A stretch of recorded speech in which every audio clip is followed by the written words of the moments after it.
and welcome back to my channel. In today's video, I'm going to be doing my first ever monthly book wrap-up for May, and this is probably not going to be something I do every month because, to be honest, for the most part I probably won't read enough books for these to even be remotely interesting. But this month I have been reading a lot more than I ever have in my entire life, so I thought it would be an interesting video to film. So let's just get right into the books I read. So the first one I read, I actually started at the beginning of April and finished in May. This was The Season of You and Me by Constantine. And this one was one of those ones that I got on Book Outlet because it was super cheap. It was like $2 or $3. And I actually really liked this one. It's about a guy who's in a wheelchair and a girl who go to work at a summer camp together. The girl's basically trying to get away from her ex-boyfriend, so she moves in with her dad at a bed and breakfast and works at the summer camp near where he lives. And I just thought this was like a really cute book. I don't know why, I love like summer camp type books, movies, TV shows, any of it. Like, I just have a soft spot for it. I never went to summer camp as a kid, maybe that's why, but that's just something that I really like. I thought it was really cute, and the guy's kind of like, I guess, self-conscious of the fact that he's in a wheelchair and he doesn't want to do a lot of the things that he used to do before, where like surfing and things like that, and it's basically just about the two of them like getting to know each other while she's trying to make her ex jealous. The next book I read after that is kind of what snowballed this whole like reading thing, and that was After by Todd. I know this book gets like a ton of hate, but it also has like a massive fan base. I feel like there's like this whole horde of people that really hate it and a whole horde of people that really love it, and so I was kind of concerned. All I really knew about this was that it was a fan fiction based on Harry Styles. That was it. I think I just like stumbled upon it on Amazon one day. I actually got this one for Christmas, like this past Christmas, and I'm pretty sure it was just because I had stumbled upon it on Amazon and thought it sounded interesting, and it was sitting on my shelf, and I was like, you know what, I'm just gonna give that one a try. I was actually looking, I wanted to read a shorter book after like this one. I was like, I want something a similar length that I could read in like one day. I ended up finishing this in one day anyway, but I personally really liked the series. I actually ended up, I guess I'll sort of talk about them all at once, but I ended up reading After and then ordering After We Collided and After We Fell while I was still reading After on Amazon, and then in my last Book Outlet haul I showed that I got After Ever Happy and Before, and I'm not going to really talk about these individually because I feel like I read them so quickly I don't even really remember what happened in each individual book. But I will say that After We Fell is probably my favorite. I really liked, I'm pretty sure it's an After We Fell, when they go to the like beach house or lake house or whatever it is. I really like that whole part because I feel like by this book Tessa's sort of a little bit more like confident of herself, whereas like I feel like in the first two books she's kind of in Harden's shadow in a way, I guess.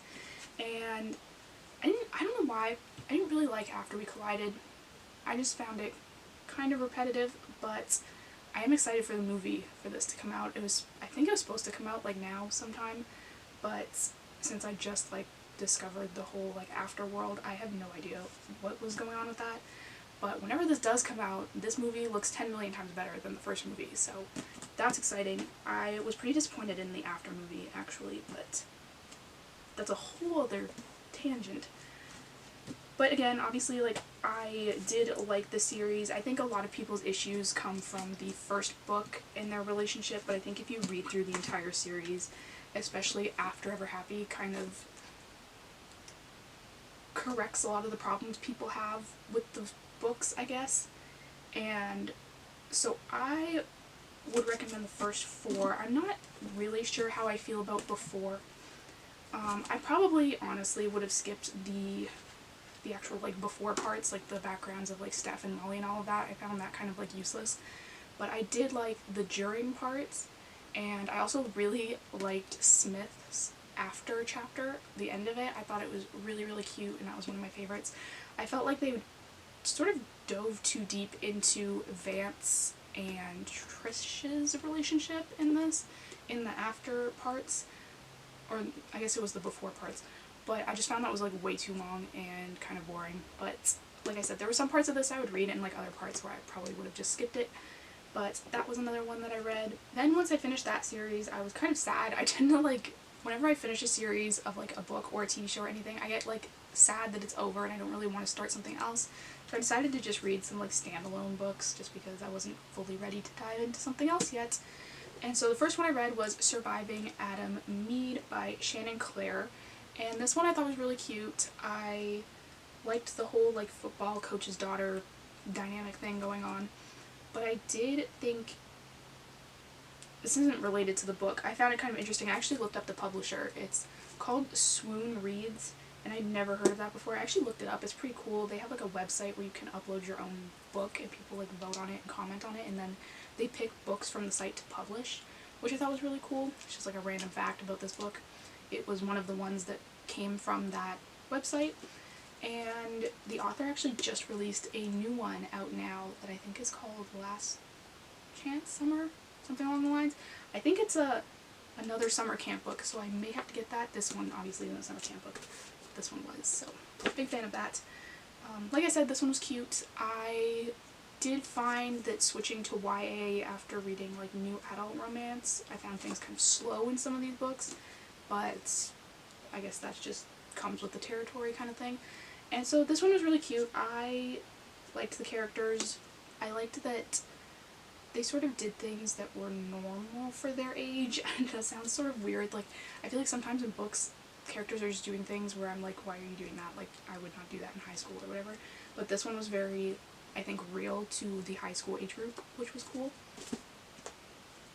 The next one I read after that was By Your Side, and I read these ones like really back-to-back, Surviving Adam Meade and By Your Side by Kasie West, and I kind of got confused reading them, which has never happened to me before because I've never read books back-to-back like this, and I found that I was getting confused between the girl in Surviving Adam Meade's younger brother and this one's older brother, but that's like a whole other issue that I was having. This book I thought I was going to love way more than I did. It was by no means a bad book, but it's just, I feel like Kasie West is so hyped up on YouTube that I was expecting something like amazing, and it was good, like, don't get me wrong, but it just, I wasn't like blown away.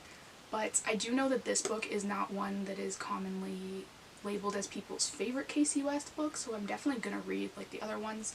One of the ones I really want to read is Fame, Fate, and the First Kiss, but I heard that Love, Life, and the List, I believe it is, goes before that one, so I need to get that one before I can read Fame, Fate, and the First Kiss. But this one I did think was cute. So in this one, it is basically about this girl that gets locked in the library, and she's like convinced her friends are going to notice that she's missing and come back for her, but they don't. And she realizes in the library that she's not actually alone. This guy named Dax from her school is actually there as well, and so it's sort of just about them, first her like trying to figure out why he's there and like his story, because he's like the kid in the school that everyone's like afraid of because he's been in juvie and like has all these issues and whatever. But it's just a lot of like her getting to know him and him getting to know her, and then they get out and it's kind of like them trying to figure out what they are outside of the library kind of thing. I liked the character of Dax in this one. I liked that it was sort of, I don't want to like give everything away, but like I liked that, I mean, I guess it says it on the back, that he was kind of like the kid that everyone was like scared of, and then you find out that like he really wasn't that bad. But I did find it kind of weird that I was anticipating this whole book to take place in the library, because the whole like back summary thing is like they're trapped in the library all weekend, but like halfway through the book they were already out of the library, and I was like, still have half the book to go, like what the heck are they going to talk about? And it actually, I did like how they did it. By the end of the book I was happy that they left the library halfway through, but I was a little confused when I was reading it, so that was another okay one. Like I said, I'll try her other books because I know this one isn't like the most popular of them all. Then the last book I just finished reading last night is Hearts Made for Breaking by Jen Klein, and I don't know why, but I really wanted to hate this book. Like, I was a few pages in, a few chapters maybe, and I was just like, I'm gonna hate it. I was convinced, I had convinced myself that this was gonna be an awful book and it was gonna suck and I was gonna hate it, and I didn't. I actually thought it was pretty good. I liked that as much as it's YA, it wasn't like, in one of the other books, my main issue was that the main characters, like the main love interests in the book, didn't even kiss until like the third last chapter, and I was like, we're like waiting here for like chapters and chapters, and like 200 pages of stuff has happened and they haven't even kissed.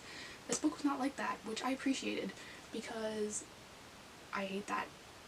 I hate that, like, when the conclusion of the book is the relationship. Like, I want to see the actual relationship in the book, if that makes sense.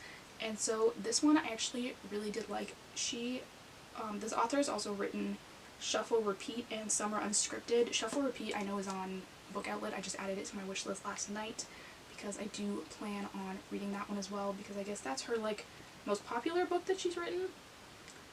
But I did like in this book that they are, like, as much as they're in high school, they're not acting like kids. Although there was one part in the beginning where they do play, like, tag in a park, and I was kind of like, okay, like, could have maybe done without that part of the book, because that to me just sort of screams middle school type book, not high school type dating.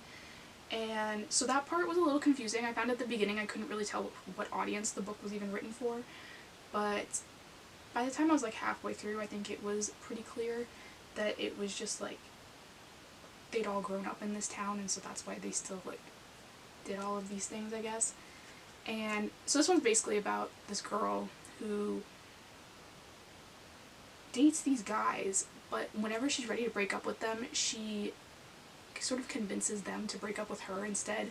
Like, she'll tell them crazy things, like that she's joined every extracurricular so she doesn't have time to hang out with them anymore, or that she has mono or whatever, and like she'll literally just make up any excuse to get them to break up with her instead of her breaking up with them. And so her friends tell her that she has to find a guy to date and like actually break up with him, and they have to actually both like have feelings for each other. They can't just be like some random guy. And so she picks like this guy in her school that's undateable and attempts to do that. And like I said, this one was pretty good. I do want to read the other books by the author, so I guess that's a good sign. And so this was the last book I read for May. So if you like this video, make sure to subscribe down below because I do new videos every single Sunday, and I will see you next time.